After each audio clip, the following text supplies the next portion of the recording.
The Oklahoma City Thunder won the NBA championship. Let's talk about it with the only Thunder fan I know.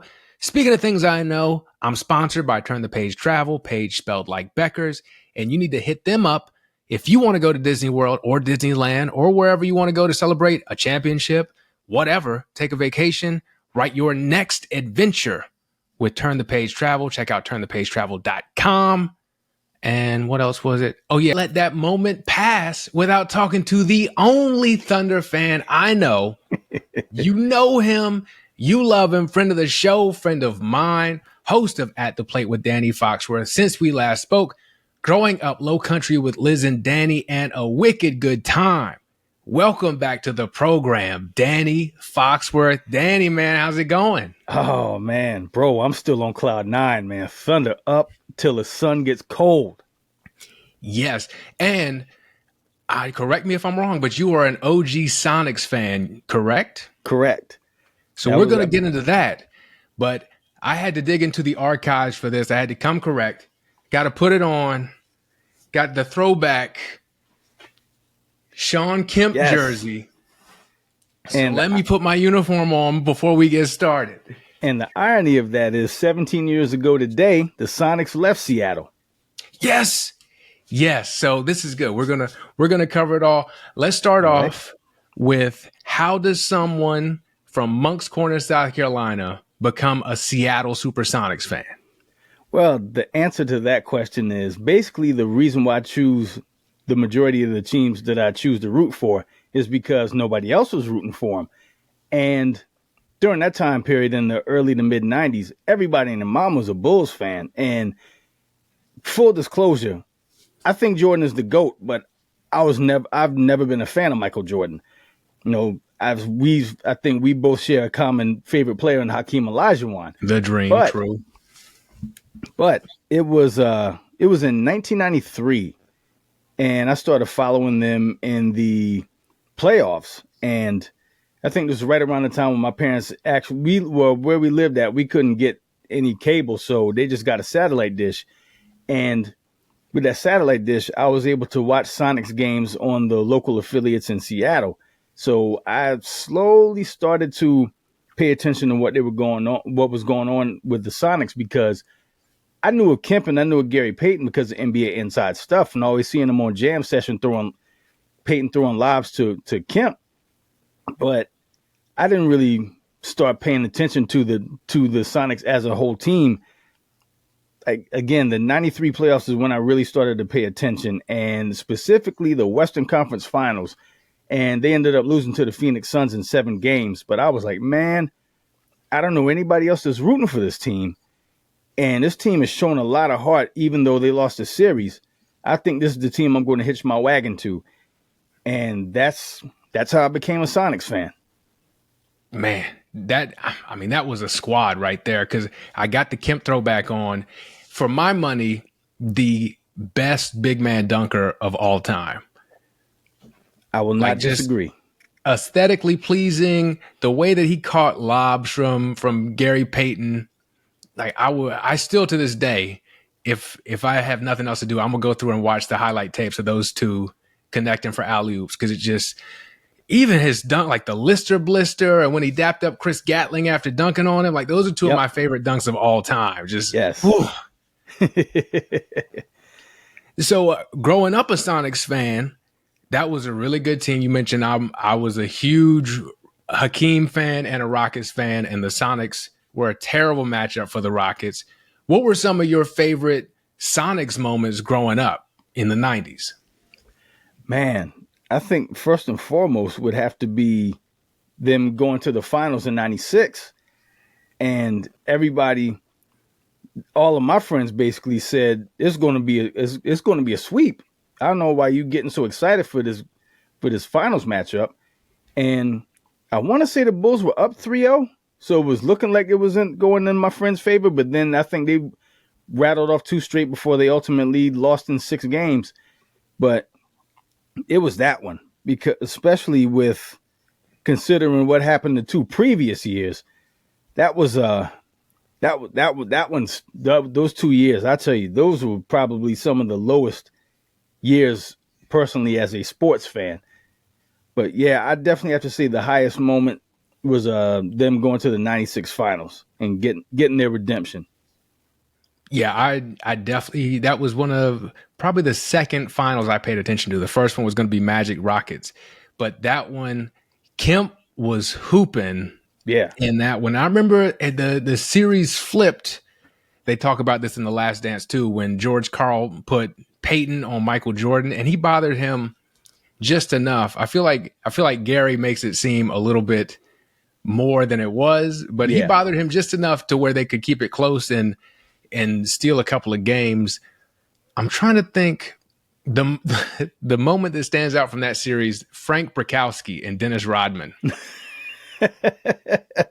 Boy, I tell you, Dennis Rodman is the master in the art of skullduggery, as Mike Tyson once said. He was all in Frank Brakowski's cranium, and Brakowski was just, golly, he was throwing fits. And even as a Sonics fan, I couldn't help but laugh because Rodman he's a basketball savant. Honestly, he's in my top 5. And he just knows how to get in people's heads. And I tell you, man, he was living in Brakowski's head rent free.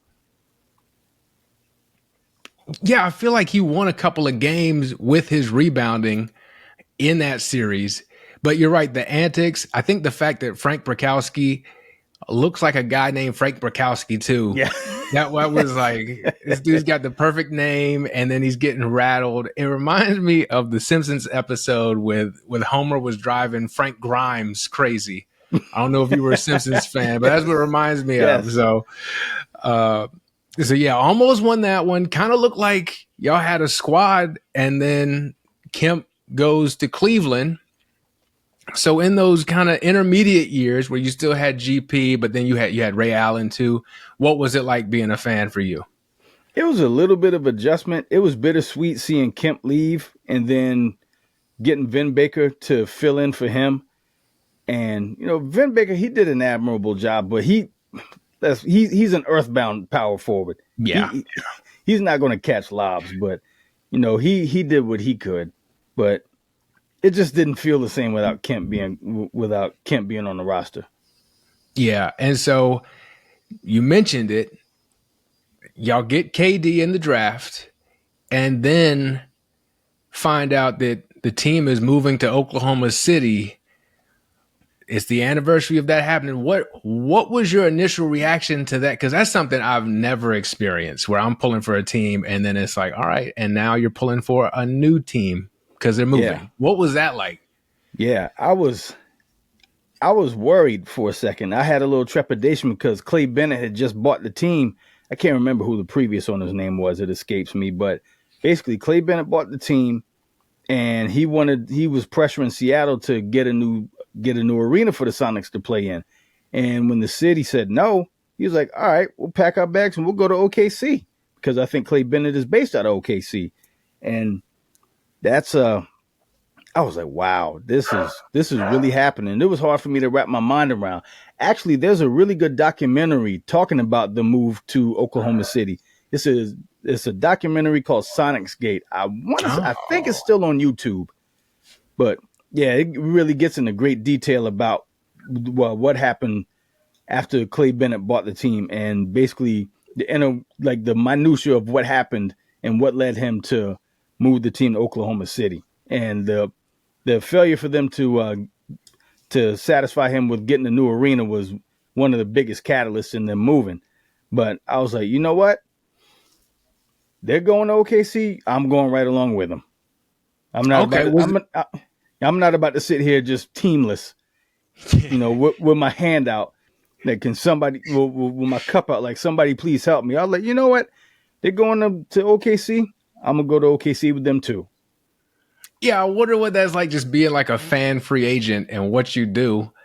But that makes sense, especially like you were a fan of the Sonics, but not with any ties to Seattle. So it's not like you could take it personally, really. Yes, that was exactly that actually was going to be my next point. Since if I was from Seattle, I'd have a much stronger emotional attachment to them leaving. But I mean, I'm from South Carolina, so it really wasn't any real skin off my leg.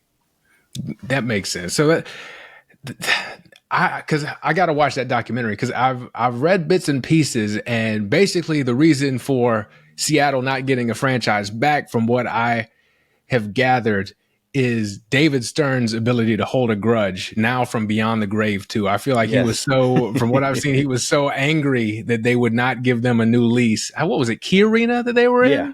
in? Mm-hmm. That thing used to be jumping too. Yeah. So David Stern was like, no, y'all aren't going to do it. So I wonder how much of that is Adam Silver, like being afraid of David Stern coming to haunt him, which is a real fear. I would be afraid of that too. So then they moved to OKC. They put together this great young core. Durant, Westbrook, Jeff Green, James Harden comes on, and y'all are the young hot team, even making it to the finals. What was that like to experience that, to where, okay, now we got to make this adjustment. This team is moving. We haven't been really good in a while. Now, probably the hottest young team in the league. What was that whirlwind? How'd that feel as a fan? It felt incredible, considering that I believe Seattle's last year, the Sonics last year in Seattle, I want to say they were 20-62. And then I think when they moved to OKC, I want to say they were 24-58 the next year.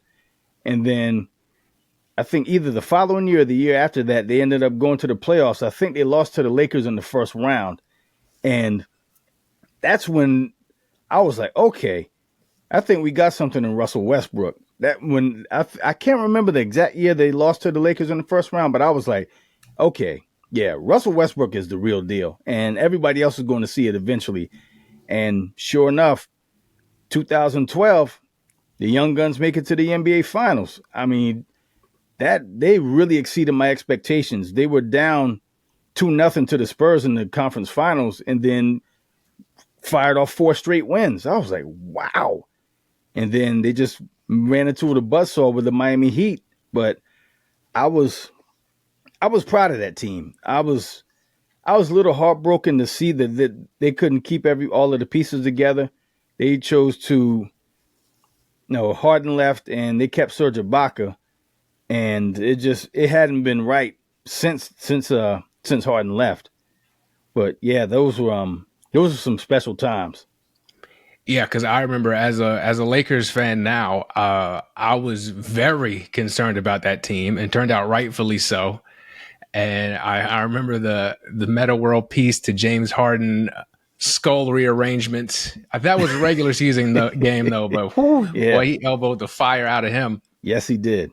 But that team, to me, seems to have a lot of parallels to the current OKC team, because I remember like this era you're currently in kind of started the same way with a couple of 21 seasons, and now you've built into this. Yeah. And it's crazy how they had their young big three, and now they got the current big three with SGA, J-Dub, and Chet Holmgren. And the fact that they went to the finals as the youngest team in the NBA, and they actually finished the job, was extremely impressive to me. I didn't see it coming, because when you had me on earlier for the season preview episode for the Thunder, you asked me how far do you see the Thunder going, and I said Western Conference Finals. But man, they exceeded my expectations this year. I was just extremely proud of the squad. Yes. So at what point during the season did you start thinking championship this year? When they beat the Nuggets in the second round. Okay, so you were Memphis, still... Yeah, Memphis, they swept Memphis in the first round. Then the second round, they faced the Nuggets, and the Nuggets is roster full of veterans, number one, and number two, they already have that championship pedigree, and arguably the best player on the planet with Joker. I'm like, all right, here's your time to prove yourself. So it's gut check time. And what I loved the most about that series, what that series really revealed to me, was how much metal and how much moxie and how resilient the Thunder team was. Because, game one, Aaron Gordon hits a buzzer-beating 3 to just snatch one in Paycom Arena in Oklahoma. And I was like, man, that one, it felt like a kick to the stomach. But then the Thunder bounced right back and blew them out in game 2. And then it was just the most impressive thing to me was the fact that in the entire playoffs, they never lost back-to-back games. They lose a game, they adjust, and they act accordingly. And then they come back and punch them in the mouth the following game. And it was just back and forth and back and forth. And I can't remember. I want to say it was game 5 against the Nuggets. And they were down by like 12 they were down by 12 in the fourth quarter. It was in Denver. And next thing you know, like Lou Dort, of all people, gets hot and wills them to victory. And Shea, no, he showed up big. He showed up in the clutch in that game. And then it ends up going to game 7, and then they go back to Oklahoma City for game 7. And the entire day, like really that whole weekend, I'm just sweating bullets, nervous of what they're going to do, regardless of despite how they've constantly responded in a serious way whenever they get smacked with a defeat. But there was still that trepidation in the back of my head. I'm like, this is still the Nuggets. They've been here before. OKC really hasn't been in the situation. And then they just completely beat the dog piss out of the Nuggets in game 7. And I was like, wait a minute. If they can slay this giant, it's all bets are off. That I can't see anybody else beating them.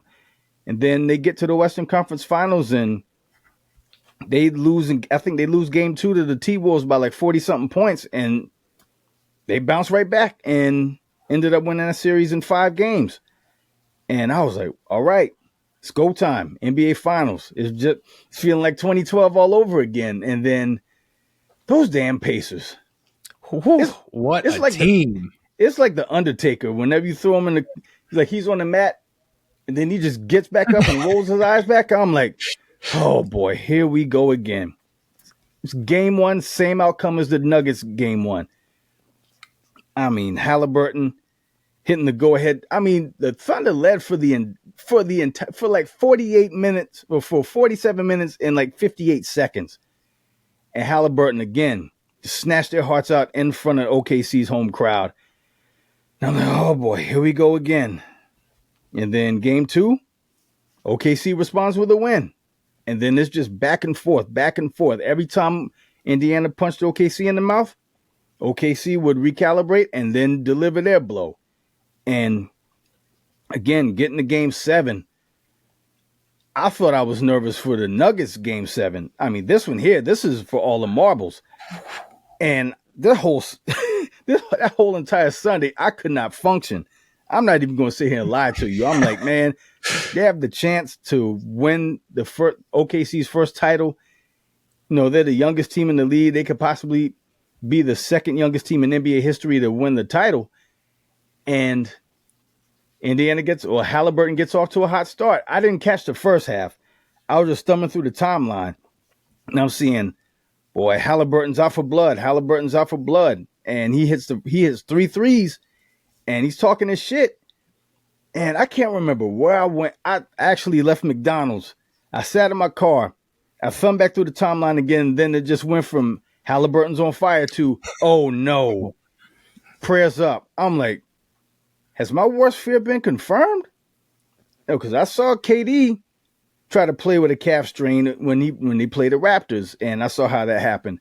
And then on top of that, with Damian Lillard and Jason Tatum tearing their Achilles, I was like, man, is this really happening right now?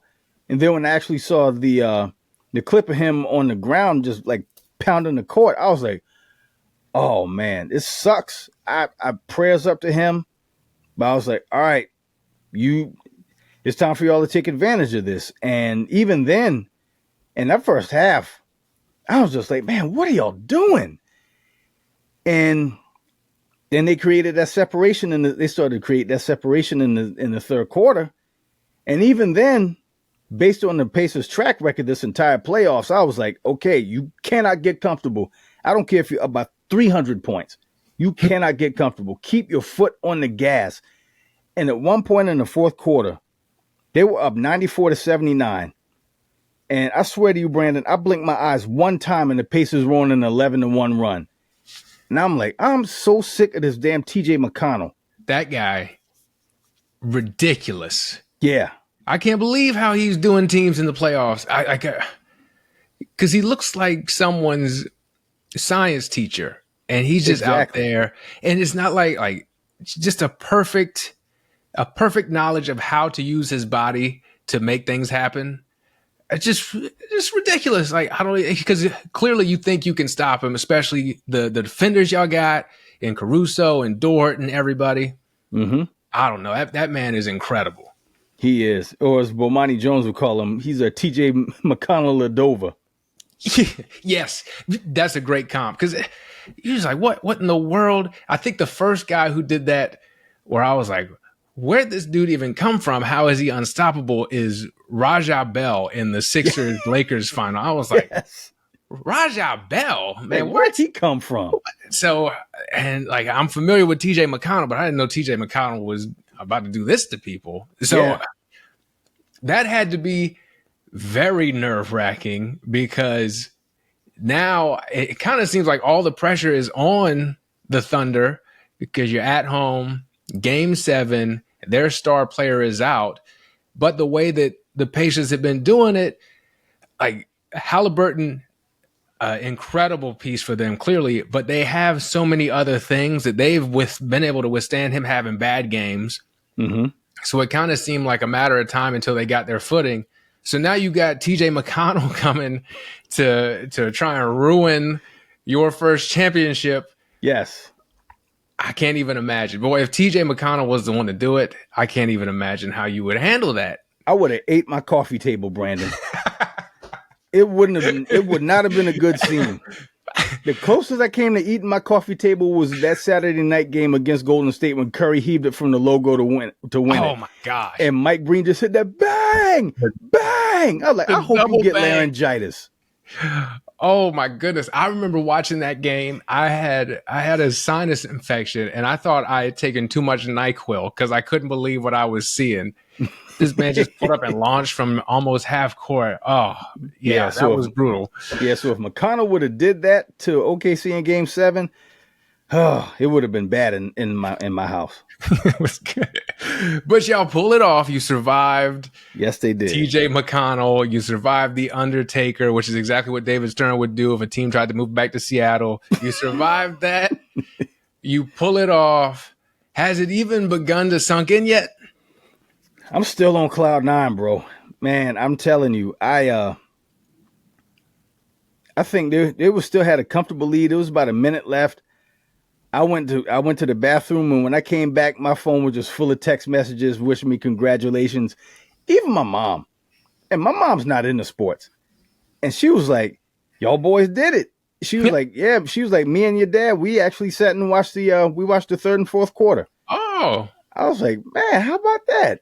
And it was just really cool getting that kind of reaction whenever your team wins. And man, I could not sleep. Oh my God. I don't think I actually fell asleep till about 2 or 3 in the morning. Like I was on a high.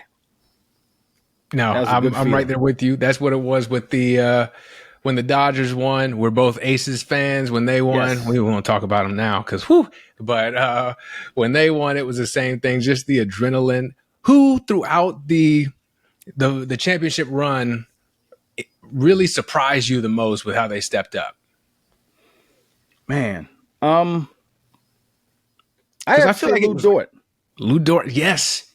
Lou Dort. Because this was a dude who, especially I remember in the bubble, it was probably because it stood out so much in the bubble, how teams would just leave him open. And to see him shooting it like off the top of the backboard and shooting air balls in an empty gym, I was like, oh, Lou Dort, those were some dark times, man. So the fact that he is turned into, I mean, we've known he can defend his behind off, but the fact that he's turned down into a guy who can just light you up from 3. Yeah.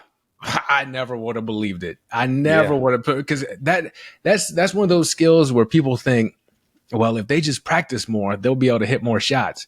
That is not how this works. It is not that simple. And the fact that he's been able to do it, shout out to Lou Dort, because that is not an easy thing to do. And I gotta give Cason Wallace his props too. He hadn't really been all that consistent in the finals, but man, when they needed him to show up, he showed up. That he'll show up, like he'll get on the court, and he'll come off the bench, he'll get you 2 steals, he'll get you a midi, and he'll hit 2 threes, and next thing you know, the Thunder are back up 11. And I'm like, all right, good job, Cason. Good job.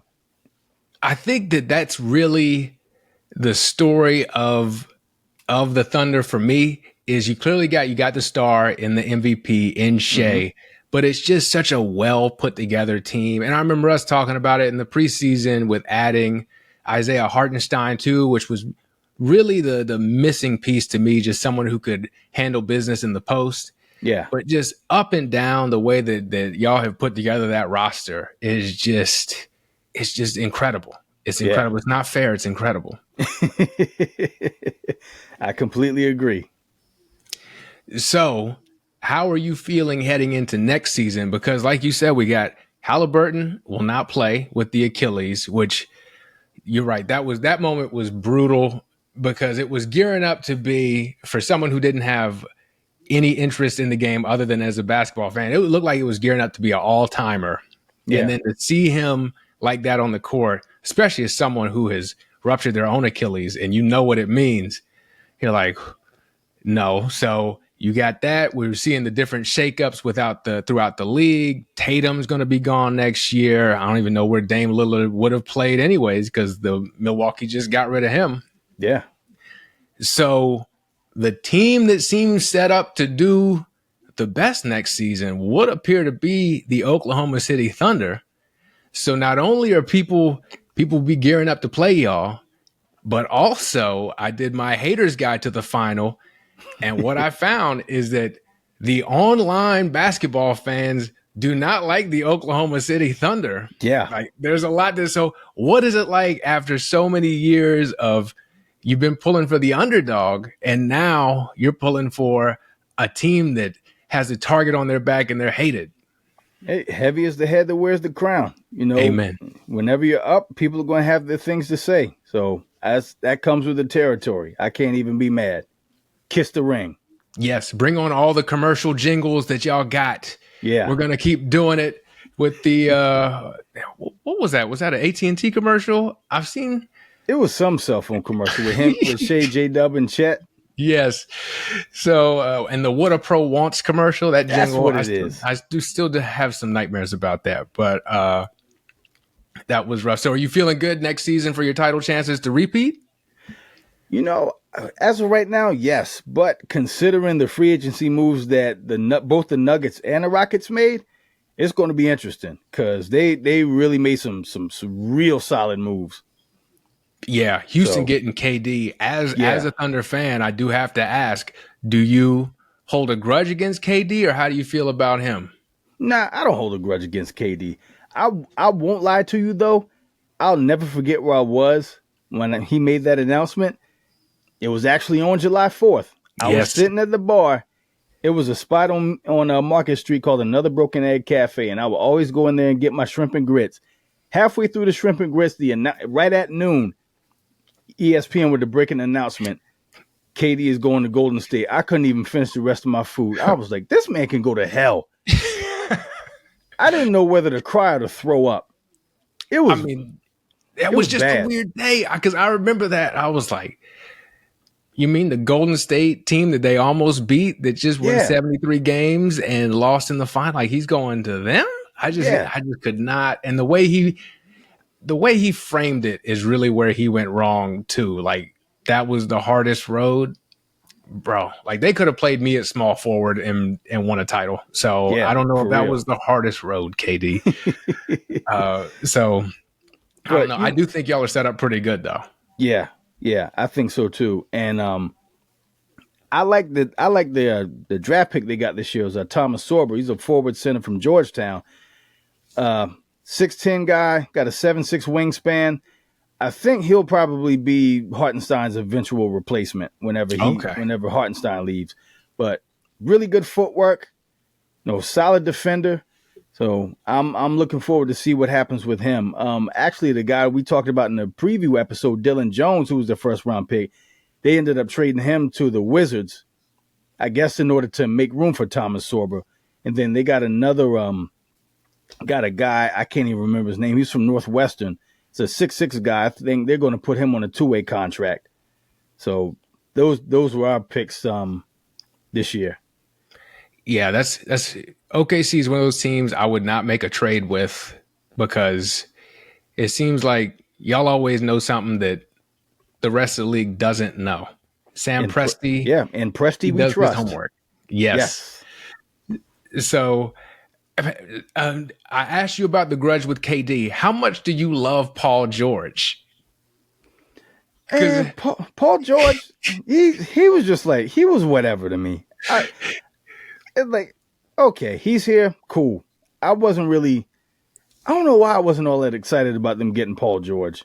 I'll tell you why, because he's a pain in the ass. But none of this happens without him, because very true. He wanted to end up in LA. He wanted to go to LA, and then the Clippers did what the Clippers do, and they made the trade.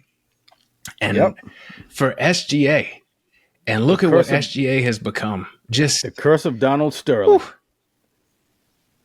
Yeah, that guy. So I don't know, man. So we got to talk about the fact, before we go, you've had the Aces, the Rangers, the Thunder all win titles here recently. Who is next for you to win a championship so I can hop on the bandwagon? It's the only team I got left that hasn't won is the Panthers.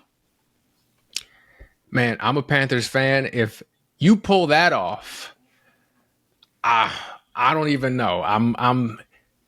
I'm more optimistic than I was heading into last season. I feel like, there might be something there with Bryce Young. Okay, I'm trying to talk myself into it, but we might have to wait a little bit for that one, man. I don't know. Yeah. I'm tempering my expectations, but they shown some improvement, especially Bryce Young. Those last 5 games of last year, it looks like the game's really starting to slow down for him.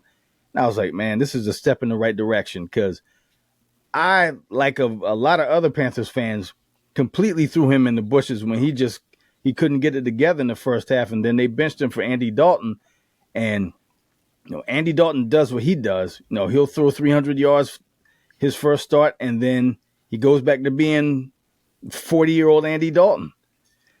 And the inconsistency reared its ugly head. I'm like, all right, Bryce, come back in. And I think that benching did him some good. He was able to really take some mental reps and then just basically follow Andy Dalton's example, and then just learn from Andy Dalton's mistakes as well as his own. And he's really been able to put it together those last 5 games of the season. So I'm really excited to see what Bryce Young is going to do. Him, and also Xavier Leggett too.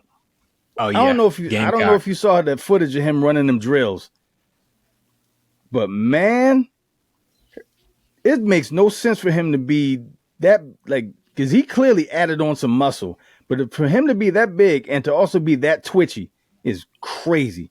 Would hate to have to be a DB. Yeah, and he's catching the ball with his hands too, instead of catching with his body. And he said at the end of the year that was something he wanted to improve on, was catching with his hands. And looks like he's been putting in the work. So I'm excited to see what that's going to translate to on the football field.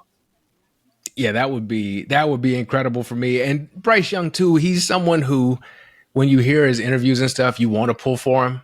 He seems like a super nice kid and everything. But man, I was worried he was, first of all, sorry, but also going to get killed out there, because he doesn't look like he weighs more than 140 pounds. But you're right. He was putting it together. And we got to do a Panthers episode, because I still, as soon as you talk about the Panthers in the Super Bowl, we've got the Broncos one, and the one that sticks out to me is the Patriots Super Bowl. Well, I thought that was the one right there. Yes, you and me both. Man, I can't. That would have been so many dreams come true, because that was the Janet Jackson halftime show, and that was already enough for me. Yeah, I was Janet Jackson for it today. I still love Janet Jackson to this day. If that was probably God looking out for me. He was like, you couldn't take all this joy at one time. So, you have to, I'm going to show you the ups and downs of life. So I don't know. We'll have to do that. But people should be familiar with you if they are not. But please let the people know where all they can find you, what all you got going on. I'm going to clear out. Let them know. I'm calling ISO. So you can find me on IG at Danny Foxworth 843. You can find all of my podcasts on all digital streaming platforms. Have a baseball podcast called At the Plate with Danny Foxworth, where I talk to people about their favorite baseball teams and how they fell in love with the game of baseball, because baseball is my favorite sport, despite me being a rabid Thunder fan. Then I have a Candle podcast called A Wicked Good Time. It's WICK-ED Good Time, because I like playing on words and whatnot. And that one, I basically sniff and review candles and then just spill random thoughts in between sniffings. And then I have Since We Last Spoke with Danny Foxworth, where I cover a myriad of topics. I talk about my colonoscopy. I talk about, I had a couple friends on. We did a French fry tournament. We did a chain restaurant bread tournament. Had some really interesting guests on. I had actually my guy Dean Stevens. He was a former anchor at a local news channel here, ABC News 4, and he reached out to me and told me he was a fan of the podcast. And I was like, man, thanks. And one thing led to another, and had him on the podcast. Had him on Since We Last Spoke and At the Plate. And then lastly is Grown Up Low Country with Liz and Danny. Liz Rennie is the very first friend I ever made in my entire life. And basically once a month we get together and just wax poetic about what it was like growing up in the Low Country. And it's always a treat going down memory lane with her. She was actually, how that podcast started was, she was a guest on Since We Last Spoke, and our classmates it left such an impression on our classmates that quite a few of them reached out and they were like, have you and Liz ever thought about doing a podcast together? This was like back in November last year. And I was like, you know what? I reached out to Liz. I was like, would you be interested in doing a podcast with me? She was like, sure. And that's how it came to be. And I'll tell you what, man, podcasting, as long as you're having fun doing it, for me, it never feels like work. It may be an arduous task every now and then, but it again, the love is still there. The joy is still there. The fun is still there. The excitement is still there. The anticipation that I get to create something new is always in the back of my head. So those are my 4 podcasts. And my YouTube channel is also at Danny Foxworth 843. And you can find videos for every single episode of every single podcast I just mentioned. So Brandon, again, thank you for having me on, letting me nerd out. And man, yeah, we got to get back together and talk Panthers. This season is about to kick off, so to speak. For sure, we definitely have to do that. Check out all the man's podcasts because they're all good. Had the pleasure of meeting Liz. Danny hosted a restaurant crawl that was awesome. If you're in the Charleston area, follow him so that you can keep up with the next one he's going to have. Liz, super cool. It was just like kind of being at a recording of Growing Up Low Country with Liz and Danny, because it was just how they interact on the show. I was like, this is very cool. I love it. So I don't know, man. It's been awesome to see you develop all these podcasts and everything. It certainly comes through that you love what you're doing. And man, I love doing it too. So I feel like real recognizes real. And, and always pleasure having you on, man. And I was going to say, man, keep doing what you're doing too, because actually you are really a direct influence on my podcasting too, because you reached out to me when I didn't even have a podcast. And I made the announcement on your podcast back in 2022 that I was going to start my own podcasting venture. So you were basically Beyond the Arc with Brandon Silvers should be the launching pad with Brandon Silvers, because I'm the Woj of Danny's podcast news. Yes. So I couldn't. There's no Danny Foxworth podcast without you. Straight up. Man, I appreciate it because it does feel like being a part of history because you were doing big things. So, man, I don't know. Super cool dude. As you can see, I'm a big Danny fan. You need to be a big Danny fan, but that's going to do it for this episode of Beyond the Arc with Brandon Silvers. You're going to be able to find all Danny's information in the show notes, as well as a link to my sponsor, Turn the Page Travel. Page, spelled like Becker's. Check it out. Take all the hassle out of travel. Affordable. Write your own and write your next adventure. Maybe you want to move an NBA team. I bet you he's got a package for that.